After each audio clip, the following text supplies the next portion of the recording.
सभी को मेरा सादर नमस्कार।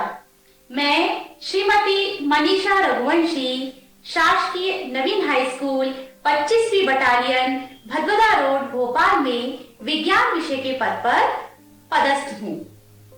प्रिय विद्यार्थियों, आज हम कक्षा 9वीं में विज्ञान विषय में अध्याय 3 अणु और परमाणु पर विस्तार से चर्चा करेंगे।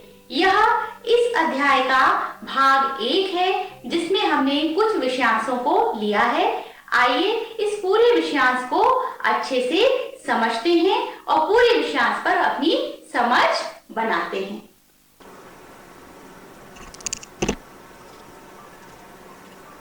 विद्यार्थियों का पूर्व ज्ञान। वे अपने आसपास के पदार्थों से परिचित हैं।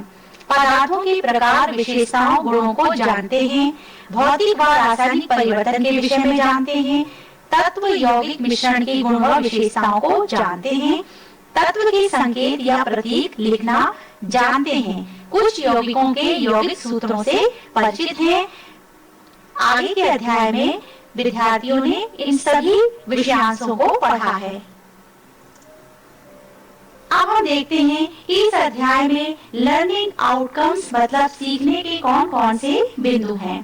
प्रस्तावना, परमाणु की खोज का इतिहास, परमाणु क्या है, विशेषताएं व गुण, अणु क्या है, विशेषताएं, गुण व प्रकार, परमाणु व अणु में अंतर, रासायनिक संयोजन के नियम। इसके अंतर्गत हम 2 नियम पढ़ेंगे, द्रव्यमान संरक्षण का नियम, स्थिर अनुपात का नियम, तथा अंत में हम अभ्यास प्रश्न के द्वारा अपनी समझ को परखेंगे कि हम विषयांश को कितना समझ पाए। प्रस्तावना, भारतीय व ग्रीक दार्शनिकों ने पदार्थ की विभाज्यता के बारे में बहुत पहले 500 ईसा पूर्व अपने विचार व्यक्त किए। पदार्थ के अज्ञात व अदृश्य रूपों से वे सदैव चकित होते रहे। संपूर्ण विश्व ने भारतीय दार्शनिकों की दार्शनिकता का लोहा माना है। यहाँ पर स्क्रीन पर आपको कुछ ग्रीक दार्शनिक व भारतीय दार्शनिकों के नाम व चित्र दिखाई दे रहे हैं। जैसे पहला चित्र है जॉन डाल्टन का, दूसरा डेमोक्रिटस का और तीसरा महर्षि कणाद का। परमाणु की खोज का इतिहास। महर्षि कणाद का नाम इसमें विशेष रूप से उल्लेखनीय है। उन्होंने बताया संपूर्ण विश्व के सभी पदार्थ बहुत छोटे छोटे अदृश्य कणों से मिलकर बने हैं। जब पदार्थ को छोटे छोटे टुकड़ों में बारीक किया जाता है तो एक समय बाद वह और बारीक नहीं किया जा सकता। अर्थात कोई भी पदार्थ है, हम उसको तोड़ते चलेंगे, आखिरी में एक अवस्था ऐसी आएगी कि हम उसको और अधिक बारीक नहीं कर पाएंगे और अंत में एक कण प्राप्त होता है जिसे और विभाजित नहीं कर सकते। कणाद के अनुसार ये कण इतने छोटे होते हैं कि इन्हें मानव का कोई तंत्र महसूस नहीं कर सकता। इस आधार पर महर्षि कणाद ने बताया, इन छोटे छोटे सूक्ष्म अविभाजित अदृश्य कणों को परमाणु नाम दिया। दोबारा इसको सुने, कणाद ने इन छोटे छोटे सूक्ष्म अविभाजित अदृश्य कणों को परमाणु नाम दिया, जिसे अंग्रेजी में हम एटम कहते हैं। यहाँ स्क्रीन पर आपको पंच तत्व दिखाई दे रहे हैं, जिससे पूरे प्रकृति में पाए जाने वाले समस्त पदार्थों की रचना हुई है। कौन कौन से हैं ये पंच तत्व? आइए देखते हैं बच्चों। जल, आकाश, पृथ्वी, अग्नि, वायु। अर्थात संपूर्ण विश्व 5 स्थूल तत्वों से मिलकर बना है। ये 5 तत्व हैं, अभी जैसे मैंने बताया, अग्नि, जल, वायु, आकाश व पृथ्वी। इन 5 तत्वों के परमाणु अलग अलग होते हैं। ध्यान दीजिएगा कि सभी तत्वों के परमाणु भिन्न भिन्न होंगे। एक ही तत्व का परमाणु एक ही प्रकार का होगा, लेकिन भिन्न भिन्न तत्वों के परमाणु भिन्न भिन्न होंगे। यह ज्ञान विश्व को भारतीय दार्शनिकों द्वारा दिया गया। अब हम जानते हैं परमाणु के बारे में, जिसे अंग्रेजी में एटम कहा जाता है।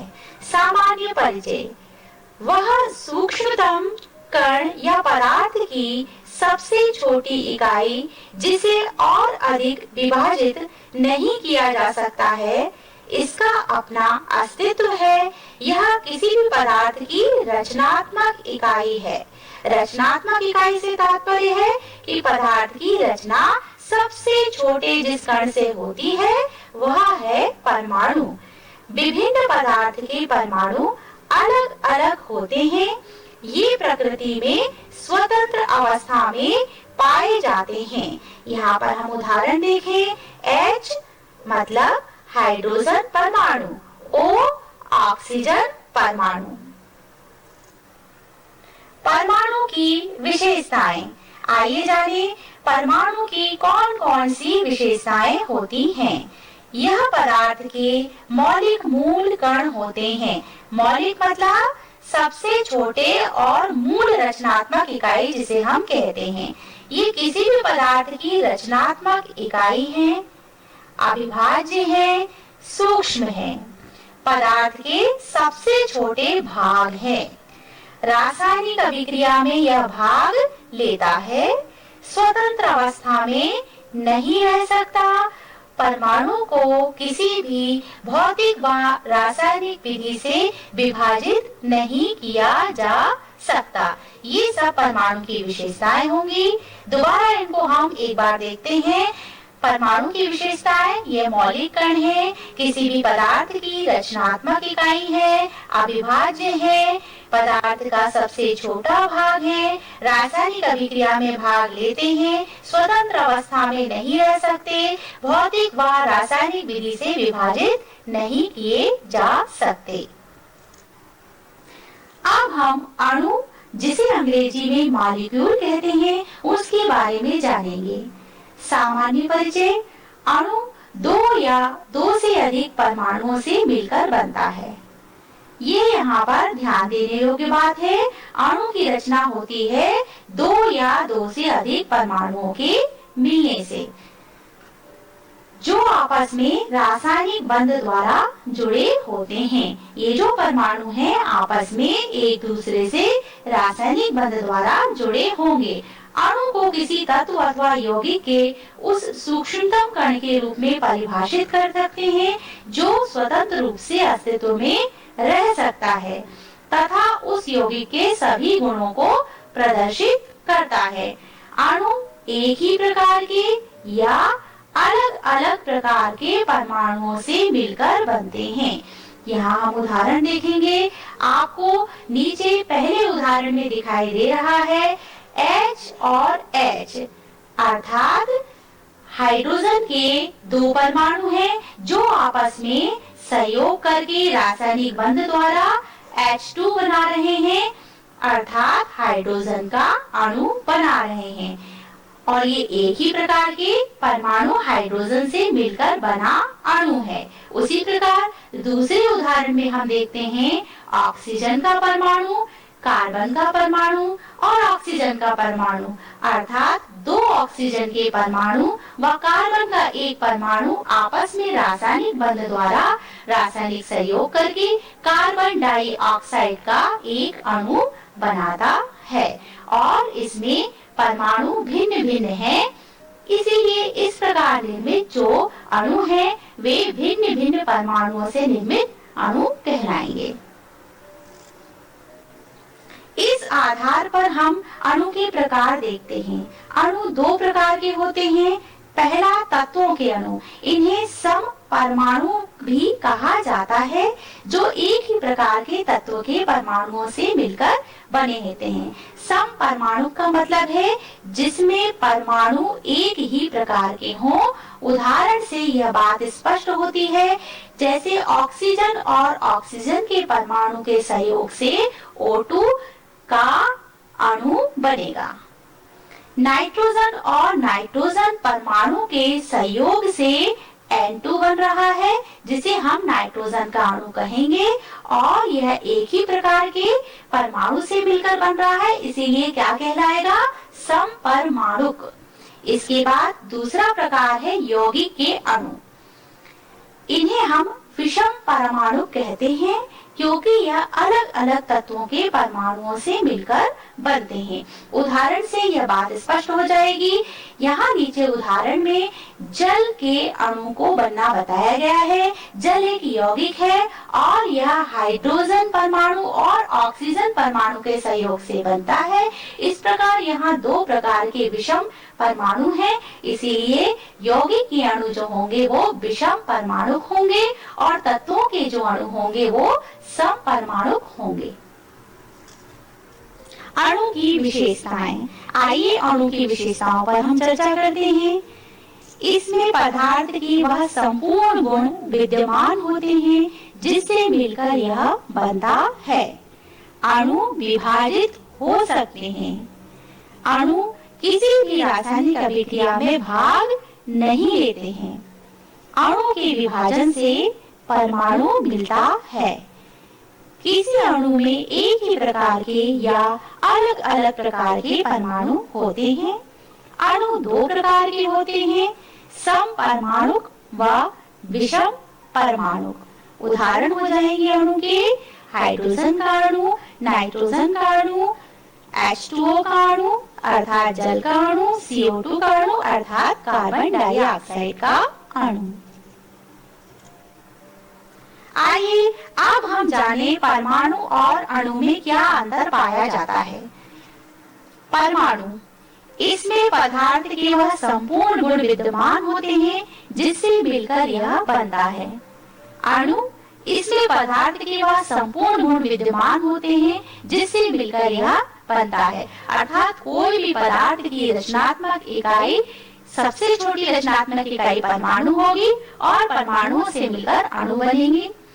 परमाणु विभाजित नहीं हो सकता, लेकिन आधुनिक काल में आप आगे के अध्याय में पढ़ेंगे कि परमाणु को भी छोटे छोटे सूक्ष्म कणों में विभाजित किया जा सकता। अणु विभाजित हो सकते हैं। रासायनिक अभिक्रिया में परमाणु भाग लेते हैं। अणु किसी भी रासायनिक अभिक्रिया में भाग नहीं लेते। परमाणु के विभाजन से हमें जो सूक्ष्म कण मिलते हैं वे हैं इलेक्ट्रॉन, प्रोटॉन व न्यूट्रॉन, जिस पर विस्तृत चर्चा आप आगे के अध्याय में करेंगे। अणु के विभाजन से परमाणु मिलता है। किसी पदार्थ में एक ही प्रकार के परमाणु होते हैं, किसी अणु में एक ही प्रकार के या अलग अलग प्रकार के परमाणु होते हैं। किसी भी पदार्थ के सभी परमाणु समान प्रकार के होते हैं। पदार्थ एक ही पदार्थ के सभी परमाणु समान प्रकार के होंगे। अणु दो प्रकार के होंगे, तत्वों के अणु समपरमाणु, यौगिकों के अणु विषम परमाणु। आइए इनके उदाहरण देखें। Hydrogen atom H, O oxygen atom परमाणु।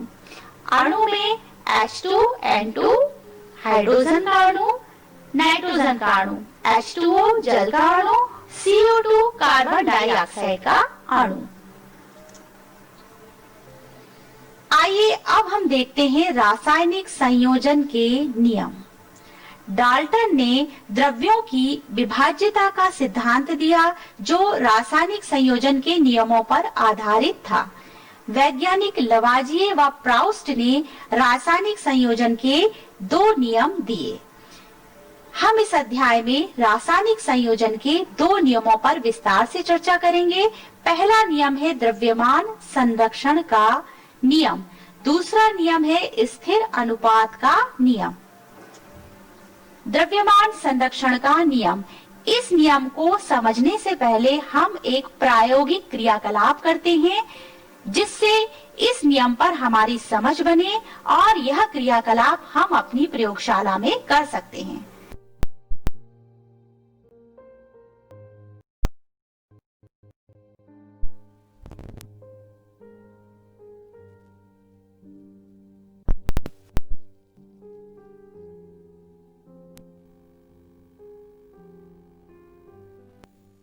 CuSO4 डालकर कॉपर सल्फेट का 5% का विलयन बनाएंगे।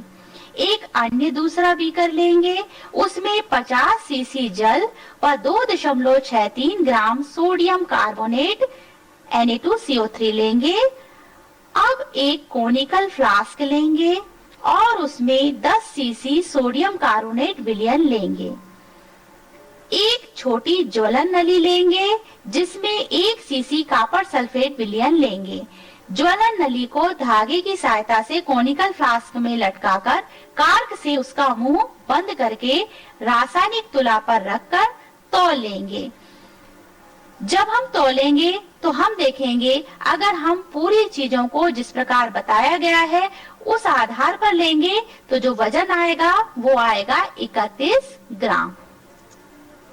अब कोनिकल फ्लास्क को इस प्रकार हिलाएंगे कि ज्वलन नली में जो हमने विलयन लिया था और कोनिकल फ्लास्क में जो विलयन था वो दोनों आपस में मिल जाए, और उन दोनों जब आपस में मिलेंगे तो रासायनिक क्रिया होने के बाद कोनिकल फ्लास्क को रासायनिक तुला पर रखने पर जब हम उसका वजन तौलेंगे तो वह वजन आएगा 31 ग्राम।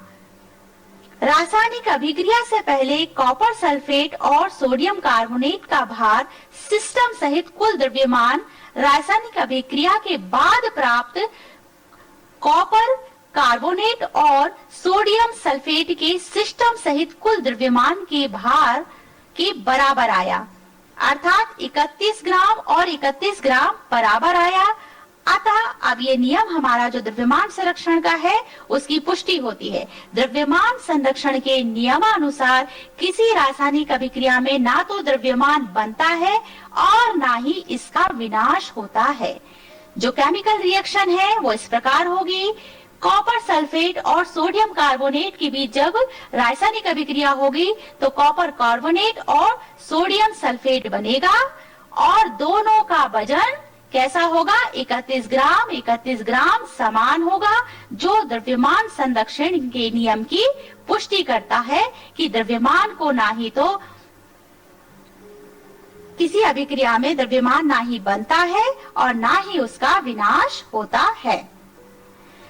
इस पूरे प्रायोगिक क्रियाकलाप को करने में हमें इन प्रायोगिक उपकरण व पदार्थ की आवश्यकता होगी जो आप स्लाइड में देख रहे हैं। हमें बीकर की आवश्यकता होगी, कोनिकल फ्लास्क की आवश्यकता होगी, इग्निशन ट्यूब अर्थात ज्वलन नली की आवश्यकता होगी, केमिकल बैलेंस रासायनिक तुला की आवश्यकता होगी तौलने के लिए, और जो पदार्थ लगेंगे वो होंगे कॉपर सल्फेट जो नीले रंग का आपको दिखाई दे रहा है और सोडियम कार्बोनेट जो सफेद रंग का आपको वॉच ग्लास में रखा हुआ दिखाई दे रहा है।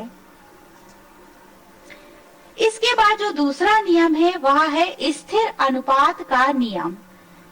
इस नियम को जानने से पहले याद करें यौगिक क्या होते हैं। आपने पिछले अध्याय में यौगिकों के विषय में पढ़ा है।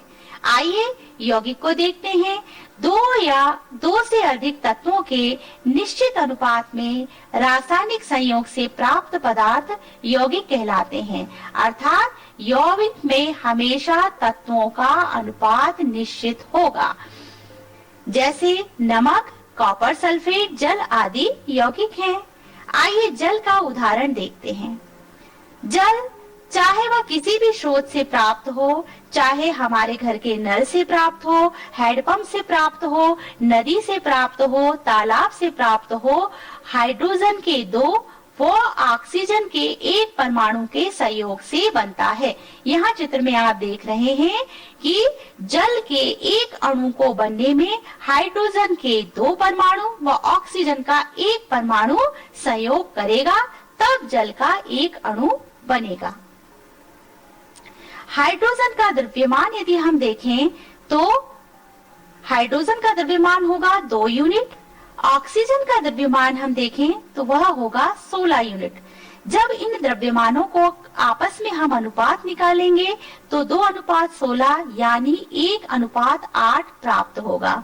जल किसी स्रोत से प्राप्त हो उसमें हाइड्रोजन व ऑक्सीजन का अनुपात सदैव 1:8 होगा। एक अन्य उदाहरण देखते हैं, अमोनिया गैस का उदाहरण। अमोनिया का सूत्र होता है NH3। अमोनिया का जब निर्माण होता है तो उसमें नाइट्रोजन का एक परमाणु तथा हाइड्रोजन के 3 परमाणु आपस में सहयोग करते हैं और इस प्रकार NH3 का एक अणु बनता है, जो आपको चित्र में दिखाई दे रहा है। नाइट्रोजन के द्रव्यमान यदि हम देखें तो 14 होगा, हाइड्रोजन का द्रव्यमान 3 होगा और जब NH3 का द्रव्यमान अनुपात हम करेंगे तो वह होगा 14:3। अर्थात किसी भी स्रोत से, चाहे किसी भी कारखाने से या रासायनिक अभिक्रिया से हमें अमोनिया NH3 प्राप्त हो रही है, उसमें हमेशा अनुपात 14:3 ही होगा। इस प्रकार वैज्ञानिक प्राउस्ट ने इस नियम को व्यक्त किया। किसी भी यौगिक में तत्व सदैव द्रव्यमानों के एक निश्चित अनुपात में विद्यमान होते हैं। दोबारा इसको सुने, स्थिर अनुपात का नियम कहता है किसी भी यौगिक में तत्व सदैव द्रव्यमानों के एक निश्चित अनुपात में विद्यमान होते हैं। हमने रासायनिक संयोजन के नियम पढ़े, जिसमें हमने पहला देखा द्रव्यमान संरक्षण का नियम, दूसरा देखा स्थिर अनुपात का नियम। परमाणु क्या होते हैं उस पर हमने चर्चा की, अणु क्या होते हैं उस पर चर्चा की, परमाणु व अणु में क्या अंतर होता है उसको हमने देखा। आइए अब हमने जो भी चीजें देखी उस पर हम कुछ अभ्यास प्रश्नों को हल करेंगे कि हम इस विषयांश को कितना समझ पाए। निम्न प्रश्नों के उत्तर एक शब्द में दो। किस भारतीय दार्शनिक ने पदार्थ के अविभाज्य कण को परमाणु कहा? आपको यहाँ पर उनका नाम बताना है। किसी पदार्थ का सबसे छोटा कण जो स्वतंत्र अवस्था में रह सकता है कहलाता है। परमाणु आपस में जुड़कर क्या बनाते हैं? सोडियम परमाणु का प्रतीक क्या होगा? Fe किस परमाणु का प्रतीक है?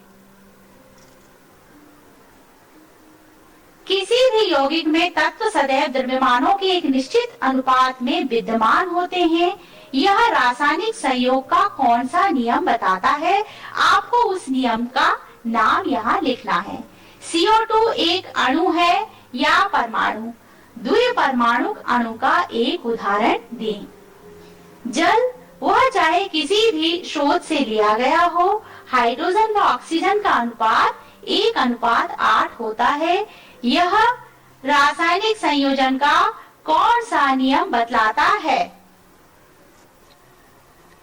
लघु उत्तरीय प्रश्न। परमाणु व अणु में अंतर स्पष्ट करें। द्रव्यमान संरक्षण के नियम को समझाओ। परमाणु की विशेषताएं लिखो। स्थिर अनुपात के नियम को जल के उदाहरण से समझाओ। यह जितनी भी अभ्यास प्रश्नोत्तरी है वह आपकी समझ को बताएगी कि आपने जो भी विषयांश इसमें पढ़ा, यदि आप इन अभ्यास प्रश्नों का उत्तर दे पाए तो आप विषयांश को पूरा अच्छे से समझ पाए। नमस्कार।